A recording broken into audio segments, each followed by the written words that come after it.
ಮೊಟ್ಟ ಮೊದಲಿಗೆ ಈ ಒಂದು ಹಾದಿಗೆ ನಮ್ಮನ್ನ ಕೊಂಡೊಯ್ತಾ ಇರತಕ್ಕಂತಹ ಬ್ರಹ್ಮರ್ಷಿ ಪಿತಾಮಹ ಸುಭಾಷ್ ಪತ್ರಿಜಿಯವರ ದಿವ್ಯ ಚೇತನಕ್ಕೆ ಹಾಗೂ ಸ್ವರ್ಣಮಾಲಾ ಪತ್ರಿ ಅಮ್ಮನವರಿಗೆ ನನ್ನ ಪ್ರಣಾಮಗಳನ್ನ ಅರ್ಪಿಸ್ತಾ ಝೂಮ್ ಹಾಗೂ ಯೂಟ್ಯೂಬ್ನಲ್ಲಿ ವೀಕ್ಷಿಸ್ತಾ ಇರತಕ್ಕಂತಹ ಎಲ್ಲ ಧ್ಯಾನಿಗಳಿಗೂ ಕೂಡ ನನ್ನ ಆತ್ಮಪೂರ್ವಕ ಪ್ರಣಾಮಗಳು.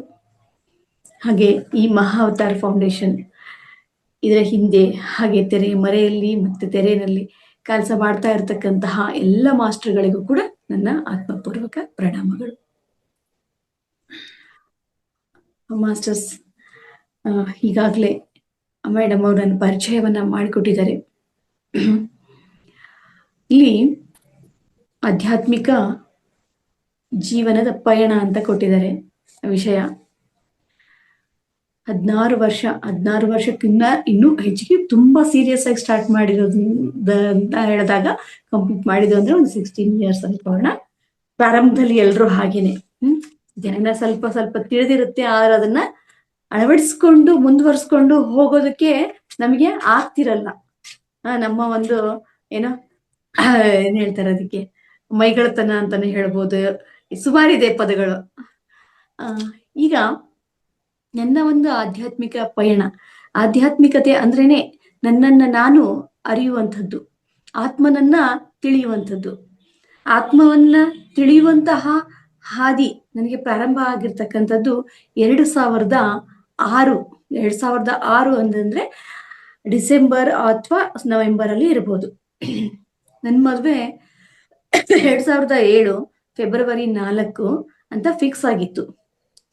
ಅದಕ್ಕೂ ಮುಂಚಿನ ದಿನಗಳಲ್ಲಿ ನನಗೆ ಧ್ಯಾನ ಸಿಕ್ಕಿರ್ತಕ್ಕಂಥದ್ದು ಆಗಿನ ಆನ್ಲೈನ್ ಅಂತ ಹೇಳಿದ್ರೆ ನನಗೆ ಫೋನ್ ಮೂಲಕ ನನ್ನ ಪತಿಯಾದಂತಹ ಮುತ್ತುರಾಜ್ ಅವರಿಂದನೇ ನನಗೆ ಧ್ಯಾನ ದೊರೆತಿರ್ತಕ್ಕಂಥದ್ದು.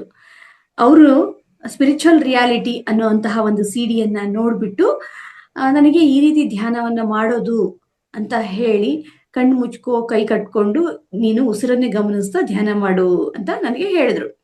ಆ ಸಮಯದಲ್ಲಿ ನಮ್ಗೆ PSSM ಆಗ್ಲಿ ಇದಕ್ಕೆ ಆನಾಪಾನಸತಿ ಧ್ಯಾನನೇ ಅಂತಾರೆ, ಅಥವಾ ಇದು ಏನೋ ಪತ್ರಿಜಿ ಅವರೇ ಇದ್ರದ್ದು ಏನೋ ಸ್ಥಾಪಕರು ಇದನ್ನ ಹೇಳ್ಕೊಡ್ತಾ ಇರ್ತಕ್ಕಂಥ ಪ್ರಚಾರ ಮಾಡ್ತಾ ಇರ್ತಕ್ಕಂಥವ್ರು.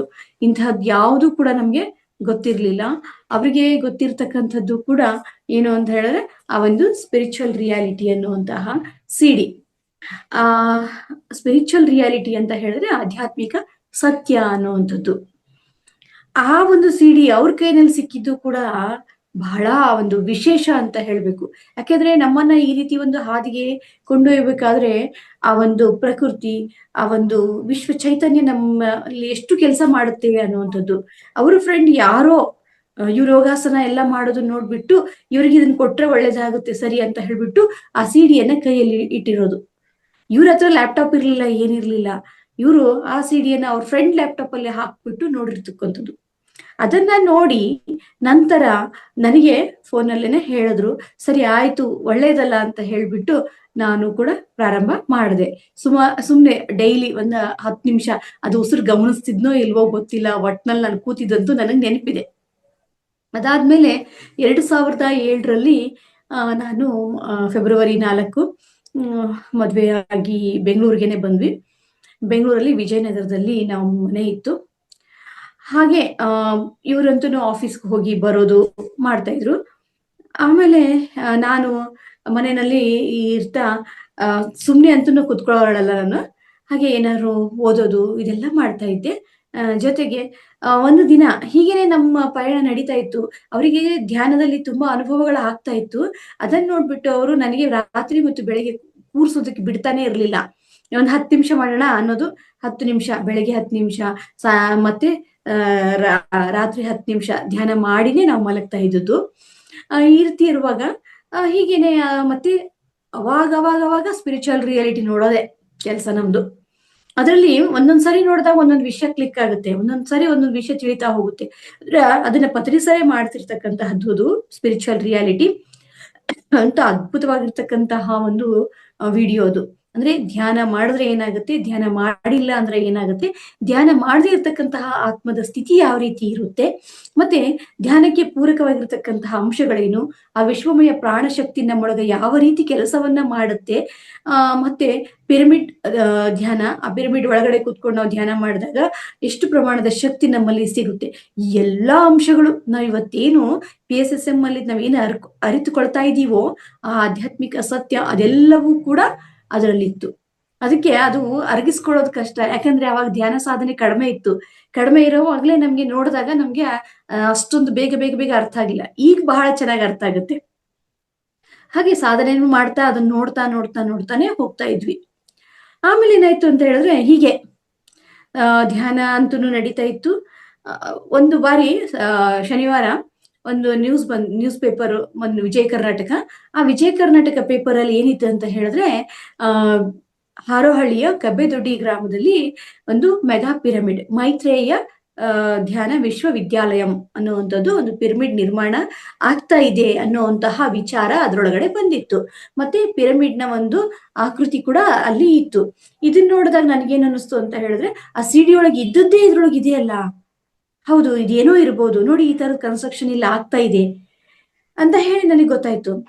ಅದಕ್ಕೆ ನಮ್ಮ ಮನೆಯವ್ರು ಹೇಳಿದ್ರು ನಾನು ಫಸ್ಟ್ ಹೋಗಿ ನೋಡ್ಕೊಂಬರ್ತೀನಿ, ಆಮೇಲೆ ನಾವಿಬ್ರು ಸೇರಿ ಹೋಗೋಣ ಅಂತ ಹೇಳಿ ಡಿಸೈಡ್ ಮಾಡಿದ್ವಿ. ಫಸ್ಟ್ ಹೋಗಿ ಅವರು ಆ ಪಿರಮಿಡ್ ಅನ್ನ ನೋಡ್ಕೊಂಡ್ ಬಂದ್ರು. ಆಗ್ಲೇ ಆ ಪಿರಮಿಡ್ ಇನ್ನೂ ಪೂರ್ತಿಗೊಂಡಿರ್ಲಿಲ್ಲ. ಸ್ವಲ್ಪ ಸ್ವಲ್ಪ ಜನ ಅಂದ್ರೆ ಆಂಧ್ರದವರು ಸುಮಾರು ಜನ ಬಂದ್ಬಿಟ್ಟು ಧ್ಯಾನ ಮಾಡೋದಾಗ್ಲಿ ಅಲ್ಲಿ ಉಳ್ಕೊಳ್ಳೋದೆಲ್ಲ ಮಾಡ್ತಾ ಇದ್ರು. ಇನ್ನು ಅದ್ರೊಳಗಡೆ ಇನ್ನು ಹಿಮಾಲಯದಿಂದ ತಂದಿರ್ತಕ್ಕಂತಹ ಕ್ರಿಸ್ಟಲ್ಗಳನ್ನೆಲ್ಲ ಕೂರಿಸ್ತಾ ಇದ್ರು. ಅದನ್ನ ಅವರು ನೋಡ್ಕೊಂಡ್ ಬಂದ್ರು. ನೋಡ್ಕೊಂಡ್ ಬಂದ್ಮೇಲೆ ಈ ರೀತಿ ತುಂಬಾ ಚೆನ್ನಾಗಿದೆ, ತುಂಬಾ ಪ್ರಶಾಂತವಾಗಿರ್ತಕ್ಕಂತಹ ಸ್ಥಳ ಅದು ಅಂತೆಲ್ಲ ತಿಳ್ಕೊಂಡ್ವಿ. ಅದಾದ ನಂತರ ನಾನು ಕೂಡ ಹೋಗ್ಬೇಕಲ್ಲ, ಹಾಗಾಗಿ ನಾವಿಬ್ರು ಸೇರಿ ಹೋದ್ವಿ. ಅದು ಯಾವ ದಿನ ಆಗಿತ್ತು ಅಂತ ಹೇಳಿದ್ರೆ ಬುದ್ಧ ಪೂರ್ಣಿಮೆ ದಿನವೇ ಆಗಿತ್ತು. ನಮ್ಗೆ ಬುದ್ಧ ಪೂರ್ಣಿಮೆ ಈ ರೀತಿ ಸೆಲೆಬ್ರೇಷನ್ ಇರುತ್ತೆ ಅಂತೂ ಕೂಡ ಗೊತ್ತಿರ್ಲಿಲ್ಲ, ಸುಮ್ನೆ ಹೋಗಿದ್ದೀವಿ. ಈಗಾದ್ರೆ ಔಟ್ಸೈಡ್ ನಾವು ರೋಡ್ಗೆ ಇಳ್ಕೊಂಡ್ರೆ ಅಲ್ಲಿಂದ ಆಟೋ ಆದ್ರೂ ಇರ್ತವೆ, ಆದ್ರೆ ಆ ಸಮಯದಲ್ಲಿ ಆಟೋ ಕೂಡ ಇರ್ತಿರ್ಲಿಲ್ಲ. ಹಾಗೇನೆ ನಡ್ಕೊಂಡು ಹೋದ್ವಿ, ಬಿಸಿಲು ಆಗಿತ್ತು, ಹೋದ್ವಿ. ಆಮೇಲೆ ಹೋಗ್ತಾ ಇದ್ದಂಗೆನೆ ಇನ್ನೇನು ಪಿರಮಿಡ್ ವ್ಯಾಲಿ ರೀಚ್ ಆದ್ವಿ. ರೀಚ್ ಆಗಿದ ತಕ್ಷಣನೇ ಅಲ್ಲಿ ಊಟ ಎಲ್ಲ ಬಡಿಸ್ತಾ ಇದ್ರು. ಅಲ್ಲೇ ಹೋಗಿ ಫಸ್ಟ್ ಊಟನೇ ಮಾಡಿದ್ವಿ. ಊಟ ಮಾಡಿದ್ವಿ. ಅದಾದ ನಂತರ ಹೀಗೆ ಅಲ್ಲಿ ಚೇರ್ ಇತ್ತು. ಆ ಚೇರ್ ಮೇಲೆ ನಾನು ಕುತ್ಕೊಳ್ಳೋಣ ಅಥವಾ ತಗೊಳ್ಳೋಣ ಚೇರ್ ಅನ್ನೋದ್ರೊಳಗಡೆ ಅಲ್ಲಿ ಏನ್ ಹೇಳಿದ್ರು, ಸರ್ ಬರ್ತಾರೆ ಅಂತ ಹೇಳಿದ್ರು. ಯಾರು ಸರ್ ಬರ್ತಾರೆ ಅಂತ ಹೇಳಿ ಅಲ್ಲಿ ಆಶ್ರಮ ಇದೆಲ್ಲ ಅಂತ ಹೇಳಿದಾಗ ಗುರುಗಳು ಬರ್ತಾರೆ ಅಂತ, ಸ್ವಾಮೀಜಿ ಬರ್ತಾರೆ, ಈ ತರದೆಲ್ಲ ಪದಗಳನ್ನು ಬಳಸ್ತಾರೆ. ಆದ್ರೆ ಇಲ್ಲಿ ಸರ್ ಬರ್ತಾರೆ ಅಂತ ಹೇಳಿದ್ರು. ಆಮೇಲೆ ಸರ್ ಬಂದ್ರು ಅಂತ ಹೇಳಿದಾಗ ಅವ್ರೇ ಏನೋ ಜುಬ್ಬ ಹಾಕಿದ್ರು, ವೈಟ್ ಪೈಜಾಮ ಹಾಕಿದ್ರು, ಗಡ್ಡ ಮಾತ್ರ ಬಿಟ್ಟಿದ್ರು. ಆಯ್ತು ಸರ್ ಬರ್ತಾರೆ ಅಂದ ತಕ್ಷಣ ಸೀಟ್ ಇತ್ತು, ಅಲ್ಲೇ ಕೂತ್ಕೊಂಡ್ರು ಪತ್ರಿ ಸರ್. ಇವ್ರು ಪತ್ರಿ ಸರ್ ಅಂತ ಕೂಡ ನಮಗೆ ಗೊತ್ತಿರ್ಲಿಲ್ಲ. ಆದ್ರೆ ಅವ್ರು ನೋಡ್ತಾನೆ ನಾವು ಊಟ ಮಾಡಿದೀನಿ. ಆಮೇಲೆ ಏನಾಯ್ತು, ಸರಿ ಮುಗಿಸ್ಕೊಂಡು ಮತ್ತೆ ಹೋದ್ವಿ ಪಿರಮಿಡ್ಗೆ ಹೋದ್ವಿ. ಅಲ್ಲಿರೋರೆಲ್ಲರೂ ಏನಂದ್ರು, ಕಿಂಗ್ಸ್ ಚೇಂಬರ್ಗೆ ಹೋಗಿ ಧ್ಯಾನ ಮಾಡಿ ಅಂತಂದ್ರು. ಆಯ್ತು ಅಂತ ಹೇಳಿ ಒಂದ್ 10 ನಿಮಿಷ ಕಿಂಗ್ಸ್ ಚೇಂಬರ್ಗೆ ಹೋಗ್ಬಿಟ್ಟು ಕೂತ್ಕೊಂಡ್ವಿ. ಕಿಂಗ್ಸ್ ಚೇಂಬರ್ ಅಲ್ಲಿ ಹೋಗಿ ಕೂತ್ಕೊಂಡ್ರೆ ಆ ಪ್ರಭಾವಲಯದಲ್ಲಿ ನಾವಿದ್ದಾಗ ಬಹಳ ಬೇಗನೆ ಧ್ಯಾನ ಸ್ಥಿತಿಗೆ ಬರ್ತೀವಿ. ಅವಾಗ ನಮ್ಗೆ ತುಂಬಾನೇ ರಿಲೀಫ್ ಸಿಕ್ತು. ಇನ್ನೂ ಸ್ವಲ್ಪ ಹೊತ್ತು ಕೂತ್ಕೊಳ್ರಿ ಅಂದ್ರು. ಆದ್ರೆ ಅಷ್ಟು ನಮ್ಗೆ ಏನಂತ ಹೇಳಿದ್ರೆ ಅಷ್ಟು ಕನ್ವೀನಿಯಂಟ್ ಅಂದ್ರೆ ಅದೊಂಥರ ಹೊಸ ಪ್ಲೇಸ್ ಅನಿಸ್ತಾ ಇತ್ತು. ಹಾಗಾಗಿ ಅಲ್ಲಿ ಸ್ವಲ್ಪ ಹೊತ್ತೆ ಕೂತ್ಕೊಂಡು ಮತ್ತೆ ಅದನ್ನ ಕೆಳಗಿಳಿದು ಮತ್ತೆ ಬಂದ್ರೆ ಕೆಳಗ್ ಮತ್ತೆ ಪತ್ರಿ ಸರ್ ಕೂತ್ಕೊಂಡಿದ್ದಾರೆ. ಅವ್ರ ಸುತ್ತ ಎಲ್ಲ ಸುಮಾರು ಜನ ಕೂತ್ಕೊಂಡಿದ್ದಾರೆ. ಅವರೆಲ್ಲ ಪತ್ರಿ ಸರ್ ಸತ್ಸಂಗವನ್ನ ಕೇಳ್ತಾ ಇದ್ದಾರೆ. ಆಗ್ಲೂ ಕೂಡ ಈ ಪಿರಮಿಡ್ ನ ಒಂದು ಫೌಂಡರ್ ಇವರೇ ಅಂತ ಏನು ಗೊತ್ತಿರ್ಲಿಲ್ಲ ನಮ್ಗೆ. ಆದ್ರೆ ಧ್ಯಾನ ಮಾತ್ರ ಬಿಡ್ತಿರ್ಲಿಲ್ಲ, ಧ್ಯಾನವನ್ನ ಮಾಡ್ತಾನೆ ಇದ್ವಿ. ಹೀಗೆ ಆ ಒಂದು ಖುಷಿನಲ್ಲೇ ಮತ್ತೆ ಮನೆಗೆ ಹೋದ್ವಿ. ಅದಾದ ನಂತರ ಹೀಗೆ ಒಂದು ಧ್ಯಾನದ ಒಂದು ಪಯಣ ಪ್ರಾರಂಭ ಆಯ್ತು. ಪ್ರಾರಂಭ ಆದ್ಮೇಲೆ ಈಗ 2007 ಮದ್ವೆ ಅಂತ ಹೇಳದ್ನಲ್ಲ, ಆ ಮದ್ವೆ ಆಗಿದ್ಮೇಲೆ ಮನೆಯಲ್ಲಿ ಜಗಳ ಇರ್ತವೆ. ಯಾಕೆಂದ್ರೆ ಇದು ಹೊಸದ್ ಮನೆ, ನಾನು ಅವರಿಗೆ ಹೊಸಬ್ಳು, ಅವರು ನನಗೆ ಹೊಸಬ್ರು. ಈ ರೀತಿ ಇರುವಾಗ ಸಾಮಾನ್ಯವಾಗಿ ಇರ್ತವೆ. ನೀ ಮನೆಯವ್ರ ಹಂಗೆ, ನಮ್ಮ ಮನೆಯವ್ರ ಹಿಂಗೆ, ನೀನ್ ಹಿಂಗೆ ಅಡ್ಜಸ್ಟ್ಮೆಂಟ್ ಆಗೋದಕ್ಕೆ ಎಲ್ಲದಕ್ಕೂ ಕೂಡ ಇದ್ದೇ ಇರುತ್ತೆ ಪ್ರಾಬ್ಲಮ್ಸ್. ಹಾಗೆ ಬಂದ್ಬಿಡ್ತು ಅಂತ ಹೇಳಿದ್ರೆ, ಒಂದು ಜಗಳ ಬಂತು ಅಂತಂದ್ರೆ 1 ವಾರ ಮಾತಾಡಂಗಿಲ್ಲ. ನಾನು ಒಂದ್ ಸ್ವಲ್ಪ ಏನಾದ್ರೂ ನಂಗೆ ತುಂಬಾ ಇನ್ನು ದುಃಖ ಆಗೋದು, ಒಳಗಡೆನೆ ಸೈಲೆಂಟ್ ಆಗಿರ್ತಿದ್ದೆ. ಈ ರೀತಿ ಎಲ್ಲ ಇತ್ತು. ಇಂತಹ ಒಂದು ಪರಿಸ್ಥಿತಿನಲ್ಲಿ ಒಂದು ಸ್ಯಾಟರ್ಡೆ ಜಗಳ ಮಾಡಿದ್ವಿ. ಅವರು ಸ್ಯಾಟರ್ಡೆ ಆಫೀಸ್ಗೆ ಹೋಗಿ ಬರೋಕ್ ಮುಂಚೆ ಅವ್ರ ಕೈನಲ್ಲಿ ಒಂದು ಪಾಂಪ್ಲೆಟ್ ಸಿಕ್ತು. ಅದು ಏನಪ್ಪಾ ಅಂತಂದ್ರೆ ಹುಣ್ಣಿಮೆ ಧ್ಯಾನದ ಪಾಂಪ್ಲೆಟ್. ಆ ದಿನ ಹುಣ್ಣಿಮೆ ಇತ್ತು.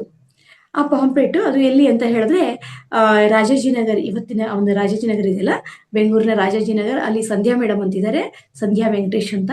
ಅವರ ಬುದ್ಧ ಕೇರ್ ಸೆಂಟರ್ ಅದು. ಅಲ್ಲಿ ಪಿರಮಿಡ್ ಅನ್ನ ಇಟ್ಟಿದ್ದಾರೆ ಅವರು. ಅಲ್ಲಿ ಯಾವಾಗ್ಲಾದ್ರೂ ಹೋಗ್ಬಿಟ್ಟು ನಾವು ಧ್ಯಾನ ಕೂಡ ಮಾಡ್ಕೋಬಹುದು. ಅದ್ರದ್ದು ಒಂದು ಪಾಂಪ್ಲೆಟ್ ಸಿಕ್ತು. ಅಲ್ಲಿ ಹುಣ್ಣಿಮೆ ಧ್ಯಾನ ಇದೆ ಅಂತ ಗೊತ್ತಾಯ್ತು. ಅದಕ್ಕೆ ಇವ್ರು ನನಗೆ ಫೋನ್ ಮಾಡಿ ಹೇಳಿದ್ರು, ನಾನು ಇಲ್ಲಿ ರಾತ್ರಿ ಇಡೀ ಧ್ಯಾನ ಇರುತ್ತೆ, ಹುಣ್ಣಿಮೆ ಧ್ಯಾನ, ನಾನು ಹೋಗ್ತಾ ಇದ್ದೀನಿ ಅಂತ ಹೇಳಿದ್ರು. ಮೊದ್ಲೇ ಜಗಳಾಡಿದೀವಿ, ನಾನು ಒಬ್ಳೆ ಮನೇಲಿ ಇದ್ದೀನಿ. ಅವ್ರು ಏನ್ ಮಾಡ್ತಾರೋ ಅದನ್ನ ನಾನ್ ಮಾಡ್ಬೇಕು. ಅವ್ರಿಗೂ ಏನಂದ್ರೆ ಒಳಗಡೆ ಅವ್ರೇನ್ ಮಾಡ್ತಾರೋ ಅದನ್ನ ನಾನು ಇವಳಿಗೂ ಹೇಳ್ಕೊಳ್ಬೇಕು ಅನ್ನೋಂಥದ್ದು ಇದೆಲ್ಲ ಇತ್ತು. ಆದ್ರೂ ನಾನು ಬರ್ತೀನಿ ಅಂತ ಹೇಳಿ ಅದೇ ಒಂದು ಜೋಶಲ್ಲಿ ಹೇಳ್ದೆ. ಆಮೇಲೆ ನಾನು ಬಂದೆ ಈ ಕಡೆಯಿಂದ. ಹಾಗೆ ಹೋದ್ವಿ. ಅಲ್ಲಿ ನಾವಿಬ್ರುನು ನ್ಯೂಲಿ ಮ್ಯಾರಿಡ್ ಅಂತ ಅಂದಾಗ ನಮ್ಮ ಧ್ಯಾನಿಗಳಿಗೆ ಬಹಳ ಖುಷಿ. ಇವ್ರಿಗೆ ಹೇಳ್ಕೊಡೋಣ, ಇನ್ನೂ ಚೆನ್ನಾಗಿ ಹೇಳ್ಕೊಡೋಣ ಅನ್ನೋಂಥದ್ದು.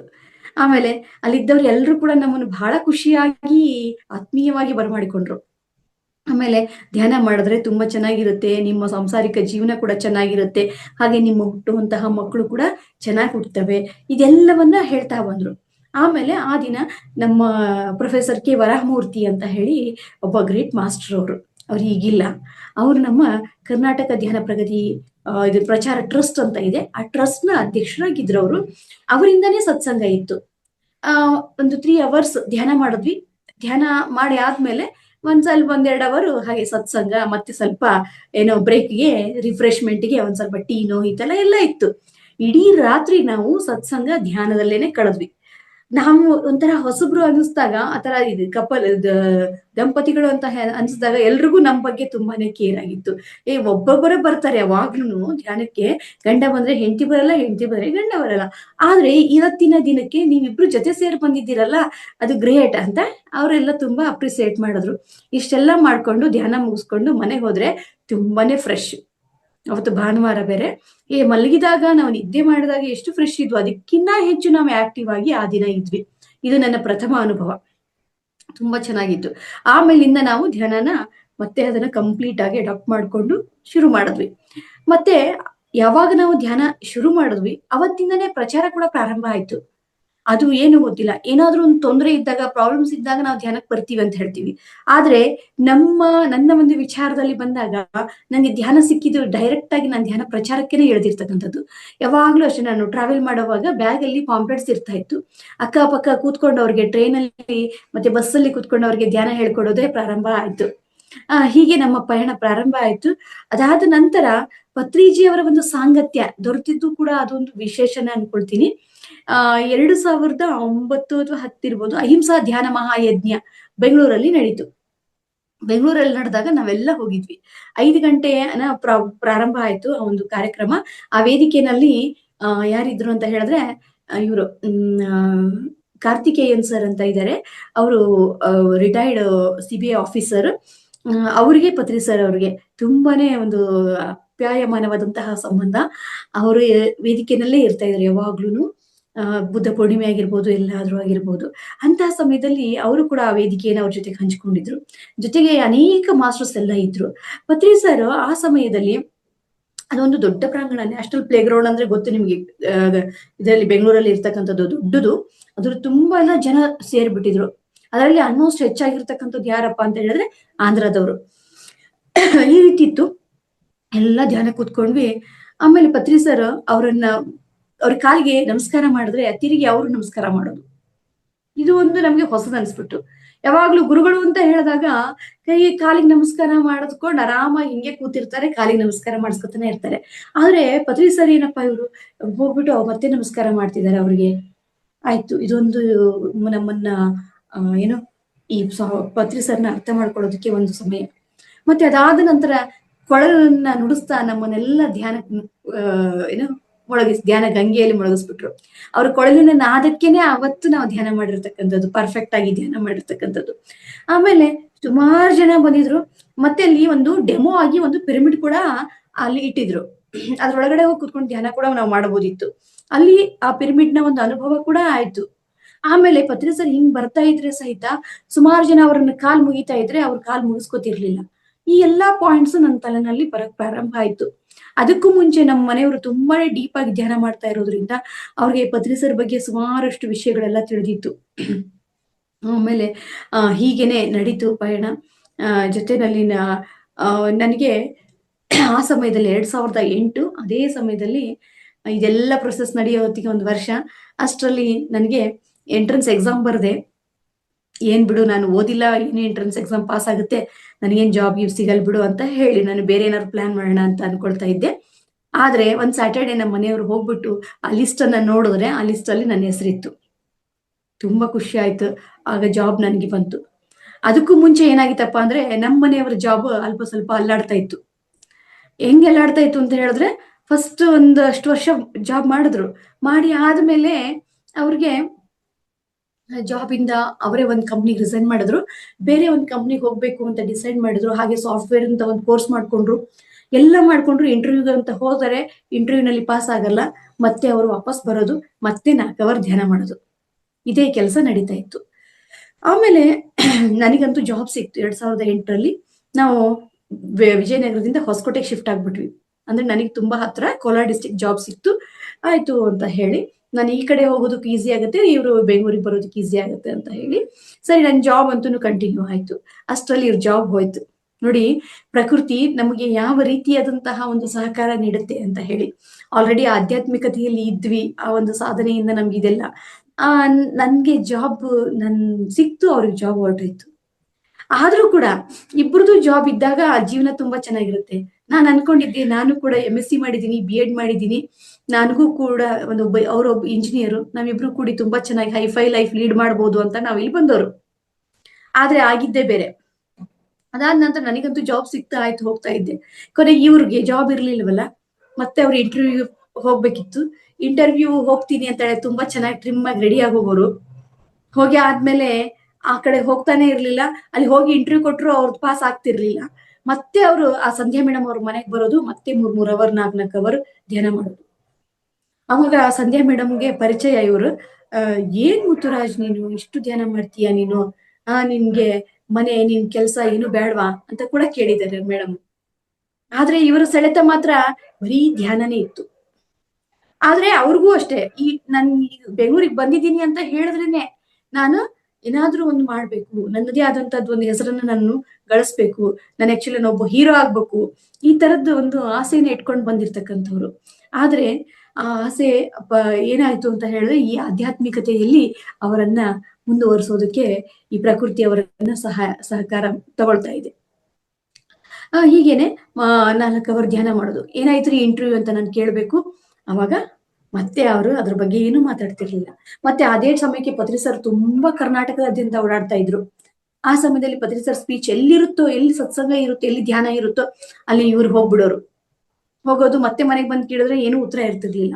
ಆಗಾಗ ಸ್ವಲ್ಪ ಎಲ್ಲ ಜಗಳಗಳಾಗ್ತಾ ಇತ್ತು.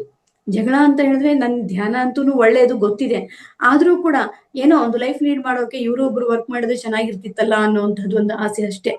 ಆಮೇಲೆ ನಾನು ಅವ್ರ ಜೊತೆಗೆ ಜಗಳ ಆಡ್ತಿದ್ನಲ್ಲ, ಜಗಳ ಆಡಿದ್ರೆ ನಾನು ಮಲಗಿದಾಗ ಪತ್ರಿ ಸರ್ ಎಸ್ ಕಮಾನ್ ಅಂತ ಹೇಳ್ಬಿಟ್ಟು ಕೈ ಹಿಡಿದು ಎಳೆದಂತಹ ಅನುಭವ ಆಗೋದು ನನಗೆ. ನೀನ್ ಧ್ಯಾನ ಮಾಡು, ಎದ್ದು ಕುತ್ಕೋ ಧ್ಯಾನ ಮಾಡು ಅಂತ ಹೇಳಿ. ನನಗೆ ಇವತ್ತಿಗೂ ಅದು ಮೈ ರೋಮಾಂಚನ ಅನ್ಸುತ್ತೆ ನನಗೆ. ನಾನೊಂಥರ ಅವ್ರ ಮೇಲೆ ಸಿಟ್ ಮಾಡ್ಕೊಂಡು ಮಲಗ್ತಾ ಇದ್ನಲ್ಲ, ಆವಾಗ ಪತ್ರಿ ಸರ್ ಎತ್ತೇಳು ಧ್ಯಾನ ಮಾಡು ಅನ್ನುವಂಥದ್ದು ಅನುಭವ ಬರ್ತಿತ್ತು. ಮತ್ತೆ ಅವರು ಏನೇನ್ ಪತ್ರಿ ಸರ್ ಕ್ಲಾಸ್ ಎಲ್ಲ ಕೇಳ್ಕೊಂಡ್ ಬರ್ತಿದ್ರಲ್ಲ, ಬಂದು ನನಗೆ ಕಂಪ್ಲೀಟ್ ಆಗಿ ರೆಕಾರ್ಡ್ ತರ ಕಂಪ್ಲೀಟ್ ನನ್ಗೆ ಆ ಎಲ್ಲ ಜ್ಞಾನವನ್ನ ಕೊಡ್ತಾ ಇದ್ರು. ಮತ್ತೆ ಅವರು ಒಂದೊಂದ್ಸರಿ ನನ್ ಫಸ್ಟ್ ಸ್ಟಾರ್ಟಿಂಗ್ ಅಲ್ಲೇನೆ ನನ್ಗೆ 2-3 ದಿನ ಅವರು ಧ್ಯಾನಕ್ಕೆಲ್ಲ ಹೋಗ್ಬಿಡೋರು. ನನ್ ಸಂಗಾತಿ ಅಂದ್ರೆ ನನ್ ಪುಸ್ತಕ ಆಗಿತ್ತು. ಅವಾಗ ಪುಸ್ತಕ ಕೂಡ ನಾನು ಓದ್ತಾ ಇದ್ದೆ. ಅವಾಗ ಒಂದು ಸಣ್ಣ ಪುಸ್ತಕ ಓದ್ದೆ, ಏನಂತ ಹೇಳಿದ್ರೆ ಗೌತಮ ಬುದ್ಧ ಅಂತ ಹೇಳಿ. ಆ ಗೌತಮ ಬುದ್ಧ ಪುಸ್ತಕದಲ್ಲಿ ಏನಿತ್ತು ಅಂತ ಹೇಳಿದ್ರೆ ಅಭಿತ್ತರೇತ್ ಕಲ್ಯಾಣಿ ಅಂತ ಇತ್ತು. ಅಂದ್ರೆ ನೀನು ಒಳ್ಳೆಯ ಕರ್ಮಗಳನ್ನ ಮಾಡು ಅಷ್ಟೇ. ಅದನ್ನ ನನಗೆ ಆ ಲೈನ್ ತುಂಬಾನೇ ಇಷ್ಟ ಆಯ್ತು. ಅಂದ್ರೆ ಏನು ನಕಾರಾತ್ಮಕವಾಗಿದ್ದೇನು ಮಾಡ್ಬೇಡ, ನೀನು ಮಾಡ್ಬೇಕಾಗಿರೋದೇನಪ್ಪಾ ಅಂತ ಹೇಳಿದ್ರೆ ಉತ್ತಮವಾದಂತಹ ಕೆಲಸಗಳನ್ನ ಮಾಡು, ಅದರಿಂದನೇ ಅದರ ಫಲ ಕೂಡ ಅಪೇಕ್ಷಿಸಬೇಡ ಅಂತ ಭಗವದ್ಗೀತೆಯಲ್ಲಿ ಬಂದಿದೆ. ನನಗೆ ಈ ಲೈನ್ ತುಂಬಾನೇ ಮನಸ್ಸಿನ ಮೇಲೆ ಪ್ರಭಾವ ಬೀರ್ತು. ಹಾಗಾಗಿ ನಾವು ಮಾಡ್ತಾ ಇರ್ತಕ್ಕಂಥದ್ದು ಒಳ್ಳೇದೇ ಕೆಲಸ, ಅವ್ರು ಮಾಡ್ತಾ ಇರ್ತಕ್ಕಂಥದ್ದು ಒಳ್ಳೇದೇ ಕೆಲಸ ಅನ್ನೋದನ್ನ ನಾನು ಮನಗಂಡೆ. ಮತ್ತೆ ಇನ್ನೊಂದು ಆ ಸಮಯದಲ್ಲಿ ನನಗೆ ಆ ವಿವೇಕಾನಂದರ ಉಪದೇಶಗಳಿಗೆ ನಾನು ತುಂಬಾ ಪ್ರಭಾವಿತಳಾಗಿದ್ದೆ. ರಾಮಕೃಷ್ಣ ಪರಮಹಂಸರದ್ದು ಬುಕ್ ಓದಿದ್ದೆ. ಜೊತೆನಲ್ಲಿ ಸರ್ ಎಂ ವಿಶ್ವೇಶ್ವರಯ್ಯ ಅವರ ಜೀವನ ಚರಿತ್ರೆಯನ್ನ ಓದಿದ್ದೆ. ಇದೆಲ್ಲ ನೋಡಿದಾಗ ನನಗನ್ನಿಸ್ತು ಇವತ್ತು ಸರ್ ಎಂ ವಿಶ್ವೇಶ್ವರಯ್ಯನವರ ಮನೆ ಅಥವಾ ಅವರು ಗಳಿಸಿದಂತಹ ಆಸ್ತಿ ಎಲ್ಲಾದ್ರೂ ಅವ್ರ ಹೆಸರಲ್ಲಿ ಇದೆಯಾ ಅಂತ ಒಂದು ಪ್ರಶ್ನೆ. ಸ್ವಾಮಿ ವಿವೇಕಾನಂದರದ್ದು ಅವ್ರದ್ದು ಏನಾದ್ರು ಮನೆ ಇದೆಯಾ? ಅವ್ರು ಕಟ್ಟಿರ್ತಕ್ಕಂಥದ್ದು ಆಸ್ತಿ, ಅವ್ರದ್ದು ಹೊಲ ಗದ್ದೆ ಏನಾದ್ರು ಇದೆಯಾ? ಅದ್ ಯಾವುದು ಇಲ್ಲ. ಅವರ ಜ್ಞಾನ ಇರೋದ್ರಿಂದ ಅವರು ಅಜರಾಮರವಾಗಿ ಎಲ್ಲರ ಮನದಲ್ಲಿ ಉಳಿದಿದ್ದಾರೆ. ಈ ಎಲ್ಲಾ ಪಾಯಿಂಟ್ಸ್ ನನಗೆ ಒಂದೊಂದಾಗಿ ಕ್ಲಿಕ್ ಆಗ್ತಾ ಇತ್ತು. ಆಮೇಲೆ ನನಗೂ ಅನಿಸ್ತಾ ಇತ್ತು ಕೆಲವೊಂದು ಬಾರಿ, ನಾವು ಹುಟ್ತೀವಿ, ಮತ್ತೆ ಎಜುಕೇಶನ್ ಮಾಡ್ಕೋತೀವಿ, ಮಾಡಿ ಆದ್ಮೇಲೆ ಮತ್ತೆ ಮದುವೆ ಮಾಡ್ಕೋತೀವಿ, ಏನೋ ಜಾಬ್ ಮಾಡ್ತೀವಿ, ಮಕ್ಕಳಾಗ್ತವೆ, ಅವ್ರನ್ನ ಓದಿಸ್ತೀವಿ, ಇಷ್ಟೇ ಜೀವನನ? ಇದೇನಾ ನಮ್ ಬದುಕು ಅನ್ನುವಂಥದ್ದು ಪ್ರಶ್ನೆ ತುಂಬಾ ಬರ್ತಾ ಇತ್ತು ನನಗೆ. ಆವಾಗ್ಲೇ ನೋಡ್ರಿ ಎಷ್ಟು ಚೆನ್ನಾಗಿ ನನ್ಗೆ ಈ ಒಂದು ಕೆಲಸ ಸಿಕ್ತು ಅಂತ ಹೇಳಿದ್ರೆ, ಧ್ಯಾನ ಮಾಡೋದು, ಧ್ಯಾನ ಪ್ರಚಾರ ಮಾಡುವಂಥದ್ದು. ಇದಕ್ಕೆ ಎಂಡ್ಲೆಸ್ ಇದು. ಆಧ್ಯಾತ್ಮಿಕತೆ ಅನ್ನೋದು ದೊಡ್ಡ ಬ್ರಹ್ಮಾಂಡ ಇದು. ಬಗೆದಷ್ಟು ಅದು ಆಳ. ಇನ್ನೂ ತಿಳ್ಕೋಬೇಕು ಅನ್ನುವಂತಹದ್ದು. ಇಂತಹ ಒಂದು ಸಾಧನೆ ಮಾಡೋದಕ್ಕೆ ನನಗೆ ಇದೊಂದು ಅವಕಾಶ ಸಿಕ್ತು. ಮತ್ತೆ ನಾನು ಧ್ಯಾನ ಮಾಡ್ತಾ ಇದ್ದೆ, ಆದ್ರೆ ಸತ್ಸಂಗಗಳನ್ನ ಕೊಡೋದಾಗ್ಲಿ ಇಂಥವೆಲ್ಲ ನಾನು ಮಾಡ್ತಾ ಇರ್ಲಿಲ್ಲ. ಧ್ಯಾನ ಕಲಿಸ್ಕೊಡೋದು ಬರೀ ನಾನು ಪಾಂಪ್ಲೆಟ್ ಮೂಲಕ ಅವ್ರಿಗೆ ಹೇಳ್ಕೊಡ್ತಿದ್ದೆ ಅಷ್ಟೇ. ಆದ್ರೆ ನಮ್ಮನೆಯವರು ಬೇರೆ ಕಡೆ ಎಲ್ಲ ಸತ್ಸಂಗಗಳನ್ನ ತಿಳ್ಕೊಂಡು ಬರ್ತಾ ಇದ್ರಲ್ವಾ, ಆ ಸಮಯದಲ್ಲಿ ಕನ್ನಡದಲ್ಲಿ ಚೆನ್ನಾಗಿ ಸತ್ಸಂಗ ಕೊಡೋರು ಯಾರು ಇಲ್ವೇ ಅಂತ ಅನಿಸ್ತಿತ್ತು. ನಾನು ಮೊದಲೇ ಟೀಚರ್, ಹಾಗಾಗಿ ನಾನು ಕೊಡುವಂತಹ ಸ್ಪೀಚ್ ಎಲ್ಲ ತುಂಬಾನೇ ಜನ ಇಷ್ಟಪಡ್ತಿದ್ರು. ಹಾಗಾಗಿ ಇವಳು ಧ್ಯಾನಕ್ಕೆ ಬಂದ್ರೆ ಬಹಳ ಅನುಕೂಲ ಆಗತ್ ನನಗೆ ಅಂತ ಹೇಳಿ ನನ್ನ ಸಲುವಾಗಿ ಇವ್ರು ಧ್ಯಾನ ಮಾಡ್ತಿದ್ರು. ಇವಳು ಸಂಪೂರ್ಣವಾಗಿ ಈ ಧ್ಯಾನಕ್ಕೆ ಬರ್ಬೇಕು, ಇವಳಿಂದ ತುಂಬಾ ಚೆನ್ನಾಗಿ ಪ್ರಚಾರ ಆಗತ್ತೆ, ನನ್ನ ದಾರಿ ಕೂಡ ಬಹಳ ಸುಗಮ ಆಗತ್ತೆ ಅನ್ನೋವಂಥದ್ದಿತ್ತು. ಹಾಗೇನೆ ಆಯ್ತು. 2013ರಲ್ಲಿ ಅಲ್ಲಿಗೂ ಸಣ್ಣದಾಗಿ ನಾವು ಧ್ಯಾನ ಪ್ರಚಾರ ಮಾಡ್ತಾನೆ ಇದ್ವಿ. 2013ರಲ್ಲಿ ಪ್ರೇಮ್ ಕುಮಾರ್ ಸರ್ ಅಂತ ಇದ್ರು, ಅವರ ಮನೆಗೆ ಪತ್ರಿ ಸರ್ ಬಂದಿದ್ರು. ನಾವೆಲ್ಲ ಅಲ್ಲಿ ಹೋದ್ವಿ. ನಾನು ನಮ್ಮ ಮನೆಯವರು, ನನಗೆ ಮಗ ಇದ್ದ, ಅವನು ಕರ್ಕೊಂಡು ಹೋದ್ವಿ. ಅಲ್ಲಿ ಊಟ ಎಲ್ಲ ಮಾಡಿದ್ವಿ. ಪತ್ರಿ ಸರ್ನೇ ಅಡಿಗೆ ಮಾಡಿದ್ರು, ಪಲ್ಯ ಎಲ್ಲ ಅವರೇ ಬಡಿಸಿದ್ರು. ಊಟ ಮಾಡಿದ್ವಿ. ಊಟ ಮಾಡ್ಬಿಟ್ಟು ಹಾಗೆ ನಾವಿಬ್ರು ನಿಂತ್ಕೊಂಡ್ಮೇಲೆ ಫಸ್ಟ್ ಇವ್ರೇ ಏನೋ ಅವ್ರ ಜೊತೆ ಹೇಳ್ಬೇಕು ಅಂತ ಹೇಳಿ ಇದ್ರಲ್ವಾ, ಹಾಗಾಗಿ ಇವ್ರನ್ನ ಕರೆದ್ಮೇಲೆ ಎನಿ ಕ್ವಶನ್ಸ್ ಅಂತ ಹೇಳಿದ್ರು. ಎನಿ ಕ್ವಶನ್ಸ್ ಅಂತ ಕೇಳಿದ್ರೆ I have so many questions ಅಂತ ಇವ್ರು ಹೇಳಿದ್ರು. ಆಮೇಲೆ ಇನ್ನೊಂದ್ ಏನಂತ ಹೇಳಿದ್ರೆ, ಮತ್ತೆ ನನ್ನನ್ನು ಕರೆದ್ರು. ಅವ್ರು ಏನೋ ಹೇಳ್ಬೇಕಂತಿದ್ದಾರೆ ಸರಿ ಅಂತ ಹೇಳ್ಕೊತೀವಿ ಸರ್. ಕಣ್ಣಲ್ಲೇನೆ ಅವ್ರು ನೋಡ್ಬಿಟ್ಟು ನಮ್ಮನ್ನ ಸ್ಕ್ಯಾನ್ ಮಾಡ್ತಾರೆ, ನಮ್ಮ ಮನ್ಸೊಳಗೆ ಏನಿದೆ ಅನ್ನೋವಂಥದ್ದು. ಹಾಗೆ ನನ್ನನ್ನು ಕರೆದ್ಕೊಂಡು ಇವ್ರು ಹೇಳಿದ್ರು, I am the problems to her ಅಂತ ಹೇಳಿದ್ರು. ನಾನೇ ಇವಳಿಗೆ ಒಂದು ತೊಂದ್ರೆ, ಯಾಕಂದ್ರೆ ಅವ್ರ ಜಾಬ್ ಇರ್ತಿರ್ಲಿಲ್ಲ, ನಂಗೆ ಕಷ್ಟ ಆಗ್ತಾ ಇತ್ತು, ಹಾಗಾಗಿ ಇವಳಿಗೆ ನಾನೇ ಒಂದು ತೊಂದ್ರೆ ಅಂತ ಹೇಳಿದ್ರು. ಅವಾಗ ಪತ್ರಿ ಸರ್ ನನ್ನ ತಲೆ ಮೇಲೆ ಕೈ ಆಡಿಸ್ತಾ ನನ್ನನ್ನ ಕೂರಿಸ್ಕೊಂಡು ಹೇಳಿದ್ರು, he is Buddha, you are Buddha's wife ಅಂತ ಹೇಳಿದ್ರು. He is king, you are queen ಅಂತ ಹೇಳಿದ್ರು. He is yogi, you are yogini, you have to support your husband ಅಂತ ಹೇಳಿದ್ರು. Only one person is enough to work ಅಂತ ಹೇಳಿದ್ರು. ಒಬ್ಬರು ಸಾಕು ಕೆಲಸ ಮಾಡೋದಕ್ಕೆ, ಮನೆಗೆ ಎಷ್ಟು ಅವಶ್ಯಕತೆ ಇದೆ ಅಷ್ಟನ್ನ ನಿಭಾಯಿಸ್ಕೊಂಡು ಹೋಗೋದಕ್ಕೆ. ಅವನ ಕೆಲಸನೇ ಈ ಭೂಮಿಗೆ ಬಂದಿರೋದು, ಅವನ ಕೆಲಸನೇ ಧ್ಯಾನ ಪ್ರಚಾರ, ಅವನಿಗೆ ನೀನು ಸಪೋರ್ಟ್ ಮಾಡ್ಬೇಕು ಅಂತ ಪತ್ರಿ ಸರ್ ಹೇಳಿದ್ರು. ಅವಾಗ ಕಂಪ್ಲೀಟ್ ಆಗಿ ನನ್ನ ತಲೆನಲ್ಲಿ ಇರುವಂತಹ ಆಲೋಚನೆಗಳು ನಿಧಾನಕ್ಕೆಲ್ಲ ತಿಳಿಕೊಂಡು ಹೋಗ್ತಾ ಹೋದ್ರು. ಪತ್ರಿ ಸರೇ ಈ ರೀತಿ ಹೇಳಿದಾಗ ನಾನು ಕೂಡ ಅದ್ರ ಬಗ್ಗೆ ಆಲೋಚನೆ ಬಿಡ್ಬೇಕು ಅಂತ ಹೇಳಿ ಅವಾಗ ನಮ್ಗೆ ಸೀರಿಯಸ್ ಆಗಿ ಧ್ಯಾನ ಪ್ರಚಾರ ಪ್ರಾರಂಭ ಆಯ್ತು. ಪತ್ರಿ ಸರ್ಗೆ ನಾವು ಹೋಗ್ಬಿಟ್ಟು ಬಾಯಿ ಅಂತ ಹೇಳಿ ಹೋಗೋ ಹೊತ್ತಿಗೆ ಪತ್ರಿ ಸರ್ ಹೇಳಿದ್ರು, ಕಣ್ಣಲ್ಲೇ ಅವ್ರು ನನ್ನ ನೋಡ್ಬಿಟ್ಟು ಎಸ್ ಅಂತ ಹೇಳಿ ಕಳಿಸಿದ್ರು. ಅವತ್ತಿಂದ ನಮ್ಮ ಇಬ್ಬರ ಲೈಫು ಕಂಪ್ಲೀಟ್ ಆಗಿ ಧ್ಯಾನ ಪ್ರಚಾರಕ್ಕೇನೆ ಮೀಸಲಾಗಿತ್ತು. ಅದಾದ ನಂತರ ನಾವು 41 ದಿನ ನಮ್ಮ ಮನೆಯಲ್ಲೇ ಇಟ್ಕೊಂಡ್ವಿ ಮಂಡಲ ಧ್ಯಾನನ. 41 ದಿನ ಮಾಡ್ಬೇಕು ಅಂತ ಡಿಸೈಡ್ ಮಾಡಿದ್ವಿ. ಫಸ್ಟ್ ಡೇ ಕೂತಾಗ ನಮ್ಮ ಜೊತೆಗಿದ್ದಂಥವ್ರು, ನಾನು, ನಮ್ಮ ಮನೆಯವರು, 3 ಚಿಕ್ಕ ಮಕ್ಕಳು ನಮ್ಮ ಜೊತೆಗಿರೋ, ಅಕ್ಕಪಕ್ಕದ ಮನೆಯವರು, 5 ಜನ. ನಮ್ಮ ಮನೆಯವ್ರು ಹೇಳಿದ್ರು, ನೆಕ್ಸ್ಟ್ ಪೋಸ್ಟ್‌ಪೋನ್ ಮಾಡೋಣ, ಮತ್ತೊಂದ್ ದಿನ ಇಟ್ಕೊಳ್ಳೋಣ. ಇಲ್ಲ, ನಾನು ಇವತ್ತು ಅನ್ಕೊಂಡಿದೀನಿ, ಇವತ್ತ ಆಗ್ಬೇಕು. ಹಾಗೆ ಆಗುತ್ತೆ. ಯಾರು ಬಂದಿಲ್ಲ ಅಂದ್ರೆ ನಾವು 5 ಜನನೇ ಕುತ್ಕೊಂಡು ಧ್ಯಾನ ಮಾಡೋಣ ಅಂತ ಹೇಳಿ ಡಿಸೈಡ್ ಆದ್ವಿ. ದಿನಕ್ಕೊಂದ್ 10, 20 ಜನರಿಗೆ ಕಾಲ್ ಮಾಡ್ತಿದ್ವಿ. ಹಾಗೆ ಜನ ಒಬ್ಬೊಬ್ರು ಬರಕ್ ಸ್ಟಾರ್ಟ್ ಮಾಡಿದ್ರು. ಫಸ್ಟ್ 5 ಜನ ಇದ್ದಿದ್ದು 41 ದಿನಕ್ಕೆ 60 ಜನ, 45 ಈ ರೇಂಜಲ್ಲಿ ಜನ ನಮ್ಮ ಮನೆಗೆ ಬಂದು ಸೇರಿದ್ರು. ಸಾಕಷ್ಟು ಜನ ಅದರ ಬೆನಿಫಿಟ್ ಅನ್ನ ಪಡ್ಕೊಂಡ್ರು. 41 ದಿನ ಆದ್ಮೇಲೆ ಒಂದು ಏನೋ ಸಮಾರೋಪ ಸಮಾರಂಭ ಮಾಡ್ಬೇಕು ಅಂದಾಗ ಒಂದು ಚೌಲ್ಟ್ರಿ ನೋಡಿದ್ವಿ. ಆ ಚೌಲ್ಟ್ರಿ ತುಂಬಾ ಚೆನ್ನಾಗಿರೋ ಚೌಲ್ಟ್ರಿ. ಆ ಚೌಲ್ಟ್ರಿ ನಮ್ಗೆ ಫ್ರೀ ಆಗಿ ಸಿಕ್ತು. ಆಕ್ಚುಲಿ ನಮ್ಮ ಹತ್ರ ಆ ಸಮಯದಲ್ಲಿ ಹಣ ಇರ್ತಿರ್ಲಿಲ್ಲ. ಯಾಕೆಂದ್ರೆ ಬಹಳ 8825 ನನ್ನ ಬೇಸಿಕ್ ಸ್ಯಾಲರಿ ಇದ್ದದ್ದು. ಅದೊಂದ್ರಲ್ಲೇ ನಾವ್ ಇಷ್ಟು ಜೀವನ ನಡೆಸ್ಬೇಕಾದ್ರೆ ಬಹಳ ಕಷ್ಟ ಆಗೋದು. ಮಂತ್ ಎಂಡ್ ಬಂದ್ರೆ ಖಾಲಿ. ಆದ್ರೂ ಇರೋದ್ರಲ್ಲೇನೆ ತಗೊಂಡು ನಾವು ಮಾಡೋಕೆ ತಯಾರು ಮಾಡಿದ್ರೆ, ನಾವು ಒಂದು 10 ಹೆಜ್ಜೆ ಇಟ್ರೆ ಪರಮಾತ್ಮ 100 ಹೆಜ್ಜೆ ಇಡ್ತಾನೆ ಅಂತ ಹೇಳ್ತಾರಲ್ಲ, ನಿಜಕ್ಕೂ ಅದು ಸತ್ಯ. ನಾವಿಷ್ಟು ಪಾಂಪ್ಲೆಟ್ಸ್ ಅನ್ನ ಒಂದು 500 ರುಪೀಸ್ ಅಲ್ಲಿ ಪಾಂಪ್ಲೆಟ್ಸ್ ಅನ್ನ ಹೊರಡಿಸಿ ಮನೆ ಮನೆಗೂ ಹಂಚಿ ಬಂದ್ವಿ. ಅದು ಎಲ್ಲಿ ಅಂತ ಹೇಳಿದ್ರೆ ಹೆಚ್ ಕ್ರಾಸ್ ಅಂತಿದೆ. ಕೋಲಾರ ಮತ್ತು ವಿಜಯಪುರ ಎರಡರ ಮಧ್ಯೆ ಇರ್ತಕ್ಕಂತಹ ಪ್ಲೇಸ್ ಅದು. ಅಲ್ಲಿ ಕಂಪ್ಲೀಟ್ ನಾನ್ ವೆಜಿಟೇರಿಯನ್ ಜನಗಳು ಇರ್ತಕ್ಕಂಥದ್ದು. ಅಂಗಡಿಗಳು ಅಷ್ಟೇ. ಹಣ್ಣಿನ ಅಂಗಡಿ ಹೆಂಗಿರ್ತಿದ್ವೋ ಹಂಗೆ ನಾನ್ ವೆಜಿಟೇರಿಯನ್ ಅಂಗಡಿಗಳು. ನಾವ್ ಯಾಕಪ್ಪ ಇಲ್ಲಿ ಬಂದ್ವಿ ಅನ್ನೋಂತ ಒಂದು ಕ್ವಶನ್ ಇತ್ತು. ಆದ್ರೆ ನಮ್ ಕೆಲಸ ಇದೆ ಅಂತ ಗೊತ್ತಾಯ್ತು. ಅಲ್ಲಿ ಜನಕ್ಕೆ ವೆಜಿಟೇರಿಯನ್ ಬಗ್ಗೆ ಒಂದು ಅರಿವನ್ನ ಮೂಡಿಸುವಂಥದ್ದು, ಮತ್ತೆ ಧ್ಯಾನ ಪ್ರಚಾರ ಮಾಡುವಂಥದ್ದು. ಹಾಗೆ ಮಾಡಿದ್ವಿ. ಮಾಡಿದ್ಮೇಲೆ ಹೇಳ್ತೀನಿ, ಎಷ್ಟೋ ಜನ ಬಂದ್ರು. ಹಾಗೆ ಒಬ್ಬೊಬ್ರು ನನ್ನನ್ನ ವಹಿಸ್ಕೊಂಡ್ರು. ಅಲ್ಲಿ ಖರ್ಚುಗಳು ಕೂಡ ಬಹಳ ಕಡಿಮೆ ಆಯ್ತು. ಅದಕ್ಕೆ ಹೇಳುದು, ಲೋಕ ಕಲ್ಯಾಣ ಕಾರ್ಯವನ್ನ ಮಾಡ್ತಾ ಬಂದಾಗ ನಮ್ ಸಂಸಾರನ ಆ ಪ್ರಕೃತಿ ನೋಡ್ಕೊಳ್ಳುತ್ತೆ ಅಂತ ಪತ್ರಿ ಸರ್ ಒಂದ್ ಕಡೆ ಹೇಳಿದ್ರು. ಅದೇ ಮಾತನ್ನ ನಮ್ಮ ಮನೆಯವ್ರು ಅವಾಗವಾಗ ನನಗೆ ಜ್ಞಾಪಿಸ್ತಾ ಇದ್ರು. ನೀನು ಎಲ್ಲಾ ಇದ್ದು ಮಾಡೋದಕ್ಕಿಂತ ಇಲ್ದೇ ಇರೋವಾಗ ಏನ್ ಮಾಡ್ತೀಯಲ್ಲ ಅದು ಗ್ರೇಟು. ಈ ಸಮಯ, ಈ ಕಾಲ ನಮ್ಗೆ ಮತ್ತೆ ಬರಲ್ಲ. ಹಾಗಾಗಿ ನಾವು ಪ್ರಾರಂಭ ಮಾಡೋಣ ಅಂತ ಹೇಳಿ ಹಾಗೇನೆ ಪ್ರಾರಂಭ ಮಾಡ್ತಾ ಇದ್ವಿ ನಾವು. ಆವಾಗಿನ ಒಂದೊಂದು ಮನೆಗೂ ಹೋಗ್ಬಿಟ್ಟು ಕೊಟ್ಟಿದ್ದೀವಿ. ಮತ್ತೆ ಒಂದು ದಿನ ನಾವು ಔಟ್ಸೈಡ್ ಧ್ಯಾನ ಇಟ್ಕೊಂಡಿದ್ವಿ. ಅಲ್ಲಿ ಪ್ರೇಮ್ನಾಥ್ ಸರ್ನ ಕರೆಸಿದ್ವಿ. ಪ್ರೇಮ್ನಾಥ್ ಸರ್ ಬಂದು ಕೂತ್ಕೊಂಡ್ರು. ಆದ್ರೆ ಅಲ್ಲಿ ಯಾರು ಬರ್ಲಿಲ್ಲ. ಬಹಳ ಕಡಿಮೆ. ಇಬ್ಬರ ಬಂದು ಕೂರಕ್ ಸ್ಟಾರ್ಟ್ ಮಾಡಿದ್ರು. ಇದೇನಪ್ಪ ನಾವ್ ಇಷ್ಟೆಲ್ಲಾ ಮಾಡಿದೀವಿ, ಯಾರು ಇಲ್ವೇ ಅಂತ ಹೇಳಿ.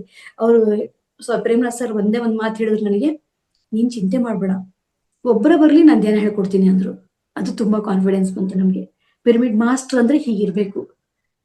ಜನ ಮುಖ್ಯ ಅಲ್ಲ ನಮ್ಗೆ, ಅಲ್ವಾ? ಕ್ವಾಂಟಿಟಿ ಮುಖ್ಯ ಅಲ್ಲ, ಅಲ್ಲಿ ಕ್ವಾಲಿಟಿ ಬೇಕು ನಮ್ಗೆ. ಹಾಗಾಗಿ ಒಬ್ಬರ ಬರ್ಲಿ ನಾನು ಹೇಳ್ಕೊಡ್ತೀನಿ ಅಂದ್ರು. ತುಂಬಾ ಧೈರ್ಯ ಬಂತು. ಆಮೇಲೆ ನೋಡಿದ್ರೆ ಆಯ್ತು, ಒಂದು 25-30 ಮೆಂಬರ್ಸ್ ಬಂದು ಜಾಯ್ನ್ ಆದ್ರು.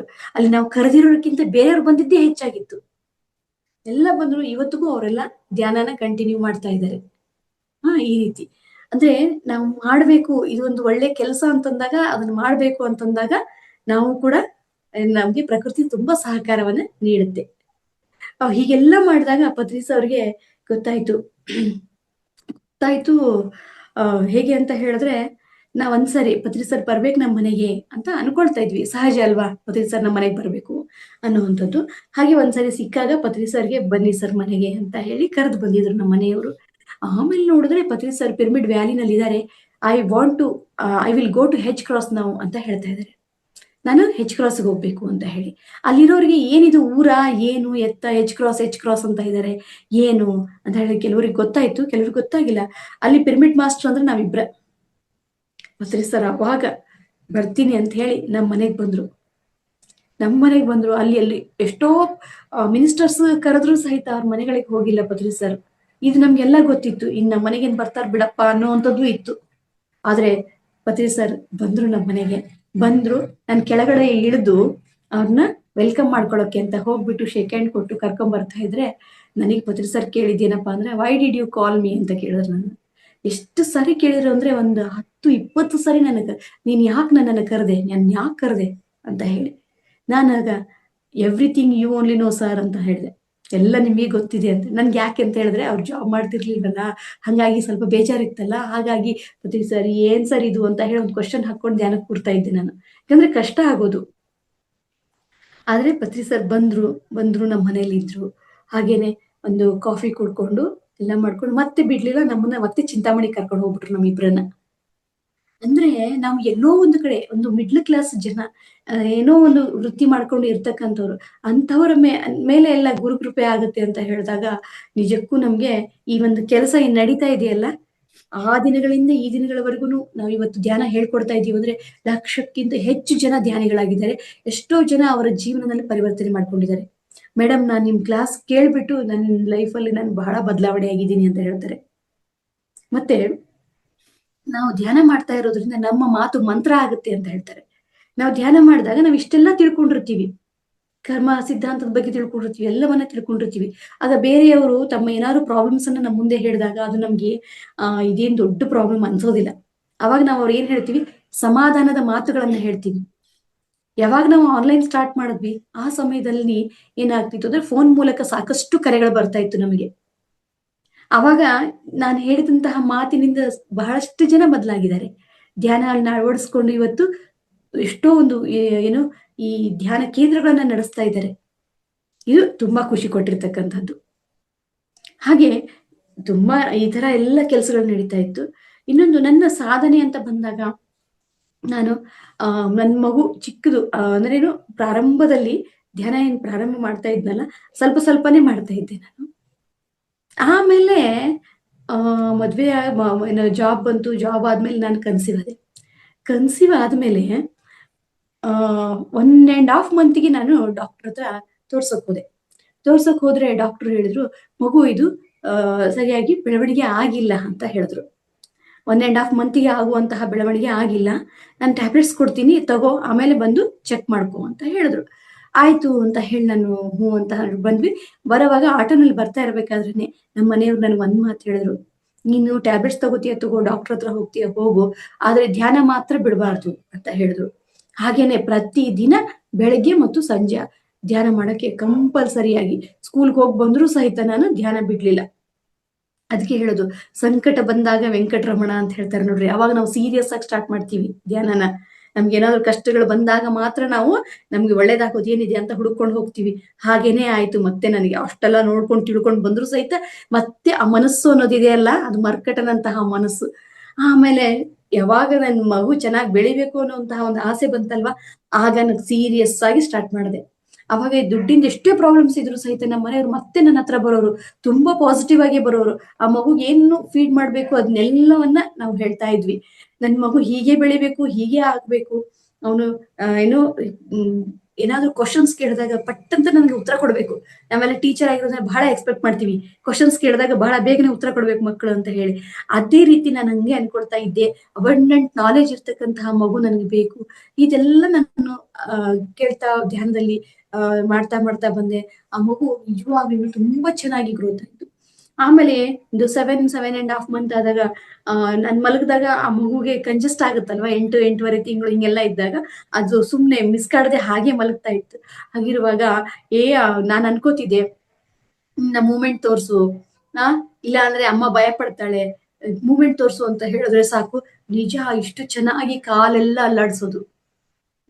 ಇವೆಲ್ಲ ನನ್ಗೆ ಒಂಥರ ಎಲ್ಲ ನಮ್ಮ ಆಲೋಚನೆಗಳು, ನಮ್ಮ ಈ ಧ್ಯಾನ ಶಕ್ತಿಯಿಂದಲೇ ಇದೆಲ್ಲ ಆಗ್ತಾ ಇದೆ ಅನ್ನೋದು ಕಂಪ್ಲೀಟ್ ಆಗಿ ಅರಿವಿಗ್ ಬಂತು. ಮತ್ತೆ ಆರಾಮಾಗಿ ಡೆಲಿವರಿ ಆಯ್ತು. ಡೆಲಿವರಿ ಆದ್ಮೇಲೆ ಕೂಡ ಅಷ್ಟೇ ನನ್ನ ಮಗು ಇಷ್ಟು ಚೆನ್ನಾಗಿ ಬೆಳೀತಾ ಇತ್ತು ಅಂತ ಹೇಳಿದ್ರೆ ಕಂಪ್ಲೀಟ್ ಆಗಿ ಪಾಸಿಟಿವ್ ಥಾಟ್ ಅಲ್ಲಿ. ಈಗಲೂ ಕೂಡ ಹಾಗೆ ಇದಾನೆ ಅವನು. ನಾವೇನಾದ್ರೂ ನೆಗೆಟಿವ್ ಹೇಳಿದ್ರೆ ಅವನು ಇಷ್ಟು ಚೆನ್ನಾಗಿ ಹೇಳ್ತಾನೆ ಅಂತ ಹೇಳಿದ್ರೆ, ಅಮ್ಮ ಅದಲ್ಲ ಇದು ಹೀಗೆ. ಈ ಸರಿ ಅವ್ನು 10th ಸ್ಟ್ಯಾಂಡರ್ಡ್ ಅವನು. ಮತ್ತೆ ನಾವು ಅವ್ನ್ ಕರ್ಕೊಂಡೇನೆ ಇದು ಸತ್ಸಂಗಕ್ಕೆಲ್ಲ ಹೋಗ್ತಾ ಇದ್ವಿ. ಸತ್ಸಂಗಕ್ಕೆ ಹೋದಾಗ ಸುಮ್ಮನೆ ಮಣ್ಣಲ್ಲಿ ಆಟ ಆಡ್ಕೊಂಡಿರೋದು ನಾವ್ ಈ ಕಡೆ ಕ್ಲಾಸ್‌ಗಳು ಮಾಡ್ತಾ ಇದ್ವಿ.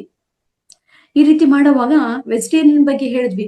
ಆ ವೆಜಿಟೇರಿಯನ್ ಬಗ್ಗೆ ಹೇಳಿದ್ರೆ ಅವನು ಆಗ್ಲೇನೆ ಕೇಳಿಸ್ಕೊಂಡು ಎಂತಹ ಚಂದ ಕೇಕ್ ಅನ್ನ ಅವನ್ ಮುಂದೆ ತಂದಿಟ್ರು ಸಹಿತ ಅವನು ತಿಂತಿರ್ಲಿಲ್ಲ. ಅದನ್ನ ನೋಡ್ಬಿಟ್ಟು ದೊಡ್ಡವರೆಲ್ಲ ಆಶ್ಚರ್ಯ ಪಡೋರು. ಎಷ್ಟು ಗಟ್ಟಿ ಮನಸ್ಸಿದೆ ಅವನಿಗ. ಏನೋ ಒಂದು ಟೇಸ್ಟಿ ಆಗಿರೋ ಕೇಕ್ ಕಂಡ್ರೆ ಇಷ್ಟಪಟ್ಟು ಮಕ್ಕಳು ತಿಂತವೆ. ಆದ್ರೆ ಇವನು ಒಂದು ಚೂರು ತಿಂದಿಲ್ಲ ಅಂತ ಹೇಳಿ ನಮ್ಮ ಮನೆಯಲ್ಲಿ ನಮ್ಮ ತಮ್ಮ ಅವರೆಲ್ಲ ತುಂಬಾನೇ ಆಶ್ಚರ್ಯ ಪಡೋರು. ಅವಾಗ ಅವರು ನೋಡ್ಬಿಟ್ಟು ಅವ್ರು ಈಗ ಸಾಮಾನ್ಯವಾಗಿ ನಾವು ಕೇಕ್ ಎಲ್ಲ ತರಿಸ್ಕೊಂಡು ತಿಂತಾ ಇದ್ವಲ್ವಾ. ಯಾಕಂದ್ರೆ ಅದ್ರಲ್ಲಿ ಮೊಟ್ಟೆ ಇರುತ್ತೆ ಅನ್ನೋದು ಒಂದು ಭಾವನೆ ನಮ್ಗೆ ಗೊತ್ತಿರ್ಲಿಲ್ಲ. ಯಾವಾಗ ನಾವು ವೆಜಿಟೇರಿಯನ್ ಬಗ್ಗೆ ನಾವು ತಿಳ್ಕೊಳ್ತಾ ಬಂದ್ವಿ ಅಂತಂದಾಗ ನಾವು ಎಗ್ಲೆಸ್ ಕೇಕ್ ಅನ್ನ ತರಿಸ್ಕೊಂಡು ತಿನ್ನೋದು ಇದೆಲ್ಲ ಗೊತ್ತಾಯ್ತು. ಆಗ ಮತ್ತೆ ಅವಾಗಿಂದಾನೆ ನಮ್ಮ ಮನೆಗಳಲ್ಲಿ, ನಮ್ಮ ತವ್ರ ಮನೆಗಳಲ್ಲಿ ಎಲ್ರು ಎಗ್ಲೆಸ್ ಕೇಕ್ ಅನ್ನ ತರಿಸ್ಕೊಂಡು ತಿನ್ನಕ್ ಪ್ರಾರಂಭ ಮಾಡಿದ್ರು. ಒಂದು ಚಿಕ್ಕ ಮಗು ನೋಡಿ, ಆ ಎಳೆ ಮನಸ್ಸಲ್ಲಿ ಕೂಡ ಅಂತ ಒಂದು ಪ್ರಭಾವ ಬೀರ್ತು ಅನ್ನುವಂಥದ್ದು.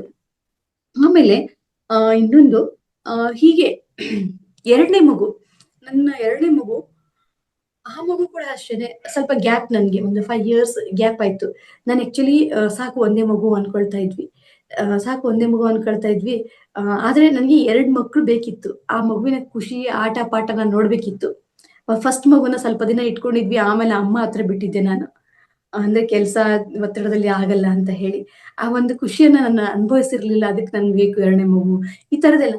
ಯಾವಾಗ ನಾನು ಮತ್ತು ನಮ್ಮ ಮನೆಯವರು, ಆ ಇಬ್ಬರೇ ಒಂದು ಮನಸ್ಸುಗಳು ಒಂದಾಗಿ ನಮ್ಮ ಮಗು ಬೇಕು ಅನ್ನೋದನ್ನ ನಾವು ಯಾವಾಗ ಆ ಪ್ರಕೃತಿಗೆ ನೀಡಿದ್ವೋ, ಆಗ ಕರೆಕ್ಟ್ ಆಗಿ ನನಗ ಕನ್ಸೀವ್ ಆಗಿರ್ತಕ್ಕಂಥದ್ದು ಅನುಭವಕ್ಕೆ ಬಂತು. ಯಾವಾಗ ಕನ್ಸೀವ್ ಆದಾಗ ನಾನು ನಿಜವಾಗ್ಲೂ ಇದಕ್ಕೆ ಹೋಗಿದ್ದೀನಿ, ವೆಜಿಟೇರಿಯನ್ ರ್ಯಾಲಿಗೆಲ್ಲ ಹೋಗಿದ್ದೀನಿ. ಅದು ಗ್ರೇಟ್ ಸೋಲ್ ಅಂತ ಗೊತ್ತಾಯ್ತು. ಆಮೇಲೆ ಆ ಮಗು ನನ್ನ ಗರ್ಭದಲ್ಲಿ ಗಂಡು ಹೆಣ್ಣು ಅನ್ನುವಂಥದ್ದು, ನನಗೆ ಆಕ್ಚುಲಿ ಹೆಣ್ಮಗು ಬೇಕಿತ್ತು. ಆದ್ರೆ ನನ್ನ ಗರ್ಭದಲ್ಲಿ ಬಂದಿರತಕ್ಕಂಥದ್ದು ಗಂಡು ಮಗು. ಅದ್ ಅದು ಬಂದಿರೋದು ನನಗೆ ಡಿಸೆಂಬರ್ ಅಲ್ಲೇನೆ ಗೊತ್ತಾಗಿತ್ತು. ಧ್ಯಾನ ಮಹಾಯಜ್ಞ ಕಡ್ತಾಲಲ್ಲಿ ನಡೀತಾ ಇತ್ತಲ್ವಾ, ಆಗ ನಾನು ಅಲ್ಲಿ ಹೋದಾಗ ಧ್ಯಾನ ಕೂತ್ಕೊಂಡಿದ್ದೆ. ಕೂತ ಆದ್ಮೇಲೆ ಇನ್ನೇನು ಕೆಲ ಸಮಯದ ತನಕ ಆಗೋದ್ರೊಳಗ ಧ್ಯಾನದಿಂದ ಹೊರಗೆ ಬರೋ ಟೈಮಲ್ಲಿ ಒಬ್ಬ ದೊಡ್ಡದಾಗಿರ್ತಕ್ಕಂತಹ ಯೋಗಿಯ ದೇಹ ಚಿಕ್ಕ ಮಗುವಾಗಿ ನನ್ನ ಪಕ್ಕದಲ್ಲಿ ಮಲಗಿತ್ತು. ನನಗೆ ಯಾವಾಗ ಆಶ್ಚರ್ಯ, ಇದು ಯಾಕೆ ಹಿಂಗ್ ಬಂತು ನನಗೆ ಅಂತ ಹೇಳಿ. ನನಗೆ ಕನ್ಸೀವ್ ಆಗೋ ತನಕ ಅದ್ ನನ್ನ ಪ್ರಜ್ಞೆನಲ್ಲೇ ಇಲ್ಲ. ಏನೋ ಬಂದಿದೆಯಲ್ಲ, ದೊಡ್ಡ ಒಂದು ಬೃಹದಾಕಾರದ ಒಂದು ಶರೀರ, ವೈಟ್ ಕಲರ್ ಬಟ್ಟೆ, ಅದು ಹಾಕೊಂಡಿರ್ತಕ್ಕಂಥ ಶರೀರ ಚಿಕ್ಕ ಮಗುವಾಗಿ ನನ್ನ ಪಕ್ಕದಲ್ಲಿ ಮಲಗಿದೆ. ಅದಾದ ಮೇಲೆ ಒಂದ್ 2 ತಿಂಗಳಿಗೆ ನನ್ಗೆ ಈ ಒಂದು ಕನ್ಸೀವ್ ಆದ್ನಲ್ಲ, ಅವಾಗ ನನ್ಗೆ ಕಂಪ್ಲೀಟ್ ಗೊತ್ತಾಯ್ತು, ನನ್ಗೆ ಹೆಣ್ಮಗು ಅಲ್ಲ ಗಂಡ್ ಮಗುನೇ ಬರೋದು ಅಂತ ಡಿಸೈಡ್ ಆಗ್ಬಿಟ್ಟೆ ಕಂಪ್ಲೀಟ್ ಆಗಿ. ಆಮೇಲೆ ಯಾವಾಗ ಆ ಮಗು ನನ್ನ ಹೊಟ್ಟೆನಲ್ಲಿ ಏನೋ ಗರ್ಭದಲ್ಲಿ ಮೂಡ್ತು, ಆ ಸಮಯದಿಂದ 3 o'clock ಎಬ್ಸೋದು. ನಾನು 3 ಗಂಟೆಗೆ ಜಾಸ್ತಿ ಮಲಗೇ ಇಲ್ಲ. ಬೆಳಿಗ್ಗೆ 3 ಗಂಟೆಗೆ ನನ್ಗೆ ಎಚ್ಚರ ಆಗೋದು. 3 ಗಂಟೆಗೆ ಎಚ್ಚರ ಆಯ್ತು ಅಂತ ಹೇಳಿದ್ರೆ ನಾನು ಧ್ಯಾನನೇ ಮಾಡೋದು. 7 ಗಂಟೆ ಇಲ್ಲ 6 ಗಂಟೆ ತನಕನೂ ಕೂತಿರೋದು. ಅಪ್ ಟು ಡೆಲಿವರಿ ತನಕನೂ ನಾನು 3 ಗಂಟೆಗೆ ಎದ್ಬಿಟ್ಟು ಧ್ಯಾನ ಮಾಡಿರೋದು. ನಮ್ಮ ಅಮ್ಮ ಹೇಳೋರು, ಸೊಂಟ ನೋವೆಲ್ಲ ಬರುತ್ತೆ, ಯಾಕೆ ಕೂತ್ಕೋತೀಯ, ಮಲಗು ಮಲಗು ಅನ್ನೋರು. ಆದ್ರೆ ನನ್ ಕೂತ್ಕೊಂಡ್ರೇನೆ ಸಮಾಧಾನ. ನೋಡಿ, ಆ ಆತ್ಮ ನನ್ನ ಗರ್ಭದಲ್ಲಿ ಬಂದಿದೆ ಅಂತ ಹೇಳಿದ್ರೆ ಅದು ಯೋಗಿಯ ಆತ್ಮ. ಹಾಗಾಗಿ ನನ್ಗೆ ಸುಮಾರು ನಾನು ಧ್ಯಾನನೇ ಮಾಡಿದೀನಿ ಆ ಮಗು. ಮತ್ತೆ ಒಂದು ಬಾರಿ ಏನಾಗಿತ್ತು ಅಂತ ಹೇಳಿದ್ರೆ, ವಿಪಶ್ಯನ ಧ್ಯಾನ ಇದೆ, ಅಲ್ಲಿ ನನಗೆ ಮೌನ ಧ್ಯಾನ ಆಗುತ್ತೆ ಅಂತ ಹೇಳ್ಬಿಟ್ಟು 10 ದಿನ ನಾನು ಮೌನ ಹೋಗಿದ್ದೆ. ಅಲ್ಲಿ 3 ತಿಂಗಳಕ್ಕಿಂತ ಕಡಿಮೆ ಆದವ್ರನ್ನ ಕರ್ಕೊಳ್ಳೋದಿಲ್ಲ. ಆದ್ರೆ ನನ್ನ ಭಾಗ್ಯ, ಅಲ್ಲಿ ಹೋಗಿದ ತಕ್ಷಣ ನಂಗೆ ಇನ್ನೂ 3 ತಿಂಗಳು ತುಂಬಿರ್ಲಿಲ್ಲ. ಆದ್ರೆ ಅಕ್ಟೋಬರ್ ರಜೆ ಇತ್ತು ನನಗೆ, ನಾನು ಹೋಗ್ಲೇಬೇಕಿತ್ತು. ಆಯ್ತು ಅಂತ ಹೇಳಿ ಹೋದೆ. ಅಲ್ಲಿ ಆರಾಮಾಗಿ ನನಗೊಂದು ಸೀಟ್ ಸಿಕ್ಬಿಡ್ತು. ಅಲ್ಲಿ 10 ದಿನ ವಿಪಶ್ಯನ ಧ್ಯಾನ, ಮೌನ ಮತ್ತು ಧ್ಯಾನ ಮುಗಿಸ್ಕೊಂಡು ತುಂಬಾ ಹೆಲ್ದಿಯಾಗಿ ನಾನು ಬಂದೆ. ಹೀಗೆ ನಾವು ಏನ್ ಅನ್ಕೊಳ್ತೀವಿ ಧ್ಯಾನ ಮಾಡಿದಾಗ ನಮ್ಮ ಆಲೋಚನೆಗಳು ಸ್ಪಷ್ಟ ಆಗ್ತವೆ, ಆಲೋಚನೆಗಳಿಗೆ ಶಕ್ತಿ ಬರುತ್ತೆ. ಅದಕ್ಕೆ ನಾವೇನ್ ಹೇಳ್ತೀವಿ, ಆಲೋಚನಾ ಶಕ್ತಿ ಅಂತ ಹೇಳ್ತೀವಿ. ಆ ಶಕ್ತಿ ಬಂದಾಗ ನಾವೇನ್ ಮಾಡ್ತೀವಿ, ನಾವೇನ್ ಅನ್ಕೊಳ್ತೀವಿ ಅದೆಲ್ಲವೂ ಕೂಡ ಮ್ಯಾನಿಫೆಸ್ಟ್ ಆಗುತ್ತೆ ಅನ್ನುವಂಥದ್ದು. ಹೀಗೇನೆ ಮತ್ತೆ ಇನ್ನೊಂದು, ನಾವು ಪತ್ರಿಜಿಯವರು ನನ್ನನ್ನ ಗುರುಸಿದ್ದಿ ನನ್ಗೆ ನಿಜಕ್ಕೂ ತುಂಬಾ ಆಶ್ಚರ್ಯ ಅನ್ಸುತ್ತೆ. ಧ್ಯಾನ ಸಾಧನೆಯನ್ನು ಮಾಡ್ತಿದ್ವಿ. ಆದ್ರೆ ಒಂದ್ಸರಿ ಧ್ಯಾನ ಮಹಾಚಕ್ರಕ್ಕೆ ಹೋಗಿದ್ವಿ. ಬುದ್ಧ ಪೂರ್ಣಿಮೆನೆ ಕರ್ನಾಟಕದ ಧ್ಯಾನ ಮಹಾಚಕ್ರದಲ್ಲಿ ಹೋಗಿದ್ವಿ. ಆವಾಗ ನಾವೇನ್ ಮಾಡ್ವಿ ಅಂತೇಳಿ ಊಟ ತಿನ್ಕೊಂಡು, ಹಾಗೆ ತಿಂಡಿ ತಿನ್ಕೊಂಡು ನಿಂತಿದ್ದೆ ನಾನು. ನಿಂತಿದ್ರೆ ಪತ್ರಿ ಸರ್ ಸ್ಟೇಜ್ ಇಂದ ಕೆಳಗೆ ಇಳಿದು ಎಲ್ಲ ಬೇರೆ ಬೇರೆ ಮಾಸ್ಟರ್ಸ್ ಹೆಗಲ್ ಮೇಲೆ ಕೈ ಹಾಕೊಂಡು ಬರ್ತಾ ಇದಾರೆ. ನಾನ್ ನಿಂತಿದ್ದೀನಿ ಸ್ಟ್ರೈಟ್, ಅವರಿಬ್ರು ಕೈ ಬಿಡಿಸ್ಕೊಂಡು ನನ್ನ ಹತ್ರನೇ ಬಂದ್ರು. ವಾಟ್ ಆರ್ ಯು ಡೂಯಿಂಗ್ ನಾವು ಅಂತ ಕೇಳಿದ್ರು. ನನಗೆ ಏನ್ ಹೇಳ್ಬೇಕು, ನಾನು ತಿಂತಾ ಇದ್ದೀನಿ, ಅದನ್ನ ಹೇಳ ಏನ್ ಹೇಳಿ ಅಂತ ಗೊತ್ತಾಗ್ಲಿಲ್ಲ. ಕೊನೆಗೆ ನಾನು ಹೇಳ್ದೆ, ನಾನು ಆಲ್ರೆಡಿ 1-2 ಕ್ಲಾಸ್ ಅನ್ನ ನಮ್ಮ ಊರಲ್ಲಿ ಮಾಡಿದ್ದೆ, ಅದನ್ನ ಹೇಳ್ದೆ ಈ ರೀತಿ ಅಂತ ಹೇಳಿ. ಆಮೇಲೆ ಖುಷಿ ಆದ್ರು ಪತ್ರಿ ಸರ್. ಹೀಗೆ ನನ್ಗೆ ಎಲ್ಲಿ ಬರ್ತಾರೋ ಅಲ್ಲಿ ನನ್ ಕೇಳಿದ ಕೆಲಸ ಅಂದ್ರೆ ವಾಟ್ ಆರ್ ಯು ಡೂಯಿಂಗ್ ನಾವು ಅಂತ ಹೇಳಿ. ಅಂದ್ರೆ ನನ್ನ ಕೆಲಸ ಏನು ಅನ್ನೋದನ್ನ ಅವರು ಸ್ಪಷ್ಟಪಡಿಸಿದ್ರು. ಧ್ಯಾನ ಮಾಡು, ಧ್ಯಾನ ಪ್ರಚಾರ ಮಾಡು ಅನ್ನುವಂಥದ್ದು. ಆಮೇಲೆ ಕೊರೋನಾ ಟೈಮಲ್ಲಿ ಬುದ್ಧ ಪೂರ್ಣಿಮೆ ಸೆಲೆಬ್ರೇಷನ್ ಅನ್ನ ನಾವು ಆನ್ಲೈನ್ ಅಲ್ಲಿ ಮಾಡಿದ್ವಿ. ಯಾಕಂದ್ರೆ ಕೊರೋನಾ ಇತ್ತಲ್ವಾ, ಹಾಗಾಗಿ ಆನ್ಲೈನ್ ಮಾಡಿದ್ರೆ ಅಲ್ಲಿ ನಾನು ನಿರೂಪಕಿಯಾಗಿ ಸೇರ್ಕೊಂಡೆ. ಅದೇ ಫಸ್ಟ್ ಟೈಮ್ ಪತ್ರಿ ಸರ್. ಅದಾದ್ಮೇಲೆ ಕೊನೆಯಲ್ಲಿ ನಾವು ಮಾತಾಡ್ತಾ ಇದ್ವಿ, ಪತ್ರಿ ಸರ್ ಜೊತೆಗೆ ಕ್ವಶನ್ ಆನ್ಸರ್ ಸೆಷನ್ಸ್ ಇರ್ತಿತ್ತು. ನಾವೇನೋ ಪ್ರಶ್ನೆ ಕೇಳಿದ್ರು ಎಷ್ಟು ಚೆನ್ನಾಗಿ ಉತ್ತರ ಕೊಡೋರು ಪತ್ರಿ ಸರ್. ಅವಾಗಿಂದ ನನ್ಗೆ ಇವಾಗಿನ ತನಕನೂ ಕೂಡ ಬುದ್ಧ ಪೂರ್ಣಿಮೆಯಲ್ಲಿ ನಿರೂಪಕಿಯಾಗಿ ಕೆಲಸವನ್ನ ಮಾಡ್ತಾ ಇದ್ದೀನಿ. ಎಲ್ಲ ಪತ್ರಿ ಸರ್ ಅವರ ಗ್ರೇಸ್ ನನಗೆ ಅದ್ರ ಮೇಲೆ. ಹಾಗೆ ಪತ್ರಿ ಸರ್ ಎಲ್ಲೇ ಹೋಗ್ಲಿ, ಎಲ್ಲೇ ಹೋದ್ರು ಸಹಿತ ನನ್ನನ್ನ ಬಾಚಿ ತಬ್ಕೊಂಡು ಒಂದು ತಂದೆ ಮಗಳನ್ನ ಯಾವ ರೀತಿ ಆಲಂಗಿಸ್ತಾನೋ ಆ ರೀತಿ ಮಾಡಿದಂಥದ್ದು. ಯಾಕೆಂದ್ರೆ ಸ್ಟಾರ್ಟಿಂಗ್ ಅಲ್ಲಿ ಮಾತ್ರ ನನ್ಗೆ ಬೇಸರ ಇರ್ತಿತ್ತು, ಏನು ಅಂದ್ರೆ ಜಾಬ್ ಇರ್ತಿರ್ಲಿಲ್ಲ ಇವ್ರದ್ದು ಅನ್ನೋದು. ಅವಾಗ ನನ್ ಪತ್ರಿ ಸರ್ ಮತ್ತೆ ನನ್ ಕರೆದ್ಬಿಟ್ಟು ಒಂದು ಸಂತೈಸಿದಂತಹ ಕ್ಷಣಗಳು ಬಹಳ ಇದಾವೆ. ಮತ್ತೆ ಇನ್ನೊಂದು ಏನಪ್ಪಾ ಅಂತ ಹೇಳಿದ್ರೆ, ನನ್ ಕೆಲಸ ಇದೆ ಅನ್ನೋದು ಸ್ಪಷ್ಟಪಡಿಸಿದ್ರು. ಫಸ್ಟ್ ಸ್ಟಾರ್ಟಿಂಗ್ ಅಲ್ಲಿ PMC ಚಾನೆಲ್ ಅಲ್ಲಿ ಯೂಟ್ಯೂಬ್, ಈ ನಮ್ಮ ಅಖಂಡ ಕರ್ನಾಟಕದಿಂದಾನೇ ಯೂಟ್ಯೂಬ್ ಸ್ಟಾರ್ಟ್ ಆಗಿರೋದು, ಅಲ್ಲಿಂದಾನೆ ನಾನೇ ಪ್ರಥಮವಾಗಿ ಕಾಣಿಸ್ಕೊಂಡಿರ್ತಕ್ಕಂಥದ್ದು ಅದರಲ್ಲಿ. ಅದೊಂದು ನನಗೆ ತುಂಬಾ ಖುಷಿ ಕೊಡುತ್ತೆ. ಅವಾಗ ಸಬ್ಸ್ಕ್ರೈಬರ್ಸ್ ಬಹಳ ಕಡಿಮೆ PMC ಚಾನೆಲ್ ಅಲ್ಲಿ, 2,000 ಅದಕ್ಕೂ ಕಮ್ಮಿನೇ. ನಾವೆಲ್ಲ ತುಂಬಾ ದಿನ ದಿನ ಹೇಳ್ತಾ ಹೇಳ್ತಾ ಹೇಳ್ತಾ ಬಂದಾಗ ಸಬ್ಸ್ಕ್ರಿಪ್ಷನ್ ಎಲ್ಲ ಜಾಸ್ತಿ ಆಗ್ತಾ ಬಂತು. ಅದೊಂದು ತುಂಬಾ ಖುಷಿ ಕೊಟ್ಟರು. ಆಗ್ಲೇನೆ ಧ್ಯಾನ, ಸತ್ಸಂಗ, ಸಂವಾದಗಳು ಎಲ್ಲವನ್ನ ಮಾಡಿ ಮುಗಿಸಿದ್ವಿ ನಾವು. ಸುಮಾರಷ್ಟು ಕೆಲಸವನ್ನ ಕೊರೋನಾ ಟೈಮಲ್ಲಿ. ಆಮೇಲೆ ಇನ್ನೊಂದೇನಪ್ಪಾ ಅಂತ ಹೇಳಿದ್ರೆ, ನಮ್ಮ ಒಂದು ಈ ಅಖಂಡ ಕರ್ನಾಟಕ ಧ್ಯಾನ ಬೆಂಗಳೂರು ಅನ್ನುವಂತಹ ಝೂಮ್ ವೇದಿಕೆ ಪ್ರಾರಂಭ ಆಯ್ತಲ್ಲ, ಪ್ರಾರಂಭ ಆದ್ಮೇಲೆ 18ನೇ ದಿನ ಪತ್ರಿ ಸರ್ ಝೂಮಿಗೆ ಬಂದ್ರು. ಝೂಮಿಗೆ ಬಂದ್ಬಿಟ್ಟು ಎಲ್ರನ್ನೂ ಮಾತಾಡ್ಸಿದ್ರು. ಕೊನೆಗೆ ನಾನು ಆ ದಿನ ಆರೆಂಜ್ ಕಲರ್ ಸ್ಯಾರಿ ಹಾಕಿದ್ದೆ ನಾನು. ಅದಕ್ಕೆ ಪತ್ರಿ ಸರ್ ಹೇಳಿದ್ರು, you are looking like jalebi ಅಂತ ಹೇಳಿದ್ರು. ಆಮೇಲೆ ಆ ಬೆಳಿಗ್ಗೆ ಎದ್ದ ತಕ್ಷಣ ಹಾಲು ಹಾಲು ಅಂತ ಹೇಗೆ ಮಾತಾಡ್ತಾರೋ ಹಾಗೆ ಈ ಅಖಂಡ ಕರ್ನಾಟಕ ವೇದಿಕೆಯಿಂದ ಧ್ಯಾನಮು ಅಂತ ಪ್ರಾರಂಭ ಆಗುತ್ತೆ. ನೀನು ಧ್ಯಾನ ಪ್ರಚಾರ ಮಾಡು. ಮತ್ತೆ ಅಲ್ಲಿ ಬಂದು ನನಗೆ ಹೇಳಿದ್ದು ಅದನ್ನೇ. ಹಾಗಾಗಿ ಧ್ಯಾನ ಪ್ರಚಾರ ಮತ್ತೆ ಸತ್ಸಂಗಗಳನ್ನು ನೀಡ್ತಾ, ಆ ಬೇಸಿಕ್ ಆಗಿ ಆನಾಪಾನಸತಿ ಬಗ್ಗೆ ಹೇಳೋದಿದ್ರೆ ನಾನು ತುಂಬಾ ಚೆನ್ನಾಗಿ ಹೇಳ್ಬಿಟ್ಟು ಸಾಕಷ್ಟು ಜನರು ಧ್ಯಾನಿಗಳಾಗಿದ್ದಾರೆ. 41 ಅಂತ ಹೇಳ್ಬಿಟ್ಟು ಮಂಡಲಗಳಿಗೆ ನಾನೇ ಗೈಡ್ ಮಾಡ್ತಾ ಧ್ಯಾನ ಮಾಡ್ತಿದ್ದೀನಿ. ಅದಂತೂ ತುಂಬಾನೇ, ನಾನು ಕೂತಿದ್ದಷ್ಟೇನೆ, ನನ್ನ ಮಾತುಗಳು ಅದು ಬರ್ತಿದ್ವೋ ಗೊತ್ತಿಲ್ಲ. ಈ ಎಲ್ಲದರ ಅನುಭವವನ್ನ ಕಟ್ಕೊಂಡು ಇವತ್ತು ಕರ್ನಾಟಕದಾದ್ಯಂತ ಸಾಕಷ್ಟು ಜನರು ಧ್ಯಾನಿಗಳಾಗಿದ್ದಾರೆ. ಹೀಗೆ ಇದೆಲ್ಲ ಪತ್ರಿಜಿ ಅವರ ಒಂದು ನಮ್ಮ ಈ ಪಯಣ, ಅವರೊಂದಿಗೆ ಪಯಣ ಇದ್ದಾಗಲೇ ನಾವು ಈ ಆಧ್ಯಾತ್ಮಿಕತೆಯ ಹಾದಿಗೆ ಬರೋಕ್ ಸಾಧ್ಯ ಆಗಿರ್ತಕ್ಕಂಥದ್ದು. ನಾವು ಟೀಚರ್ ಆಗಿರ್ಕೊಂಡು 4 ಗೋಡೆಗಳ ಮಧ್ಯೆ ಪಾಠ ಮಾಡೋದಾಗಿರ್ತಿತ್ತು. ಆದ್ರೆ ಇವತ್ತು ಕರ್ನಾಟಕ ಮತ್ತೆ ನಮ್ಮ ಈ ಝೂಮ್ ಮೂಲಕ ಇಡೀ ಪ್ರಪಂಚನೇ ಅನ್ಕೋಬಹುದು. ಸಾಕಷ್ಟು ಜನ PSSM ಗ್ಲೋಬಲ್ ಅಂತ ಕೂಡ ನಾವು ಆನ್ಲೈನ್ ಸೆಷನ್ ಮಾಡಿದ್ವಿ. ಆಗ ಈ ಗ್ಲೋಬಲ್ ಕೆನಡಾ, ಅಮೆರಿಕಾದಲ್ಲಿ ಕನ್ನಡಿಗರೆಲ್ಲ ಜಾಯ್ನ್ ಆಗ್ತಾ ಇದ್ರು. ಸುಮಾರಷ್ಟು ಕೆಲಸಗಳನ್ನ ಮಾಡ್ತಾ ಮಾಡ್ತಾ ಈಗಲೂ ಕೂಡ ಬಹಳಷ್ಟು ಕೆಲಸಗಳನ್ನ ಮಾಡುವಂತಹ ಆ ವಿಶ್ವಶಕ್ತಿ ನಮ್ಮೊಳಗಡೆ ಇದೆ. ಹಾಗೆ ಅವರ ಚೈತನ್ಯ ನಮ್ಮೊಳಗಡೆ ಇದೆ. ಹಾಗಾಗಿ ಸಾಕಷ್ಟು ಕೆಲಸಗಳು ನಡೀತಾ ಇದ್ದಾವೆ. ಇಲ್ಲಿವರೆಗೂ ನಮ್ಮ ಆಧ್ಯಾತ್ಮಿಕ ಪಯಣ ಅನ್ನೋದು ಇನ್ನೂ ಇದೆ, ಹಾಗೆ ಮುಂದುವರಿಯುತ್ತೆ. ತಮ್ಮ ಮುಂದೆ ನನ್ನ ಈ ಒಂದು ಮಾತುಗಳನ್ನ ಹಂಚಿಕೊಳ್ಳಕ್ಕೆ ಅವಕಾಶ ಮಾಡಿರ್ತಕ್ಕಂತಹ ತಮಗೆಲ್ರಿಗೂ ಕೂಡ ತುಂಬಾ ತುಂಬಾ ಧನ್ಯವಾದಗಳು ಮಾಸ್ಟರ್ಸ್.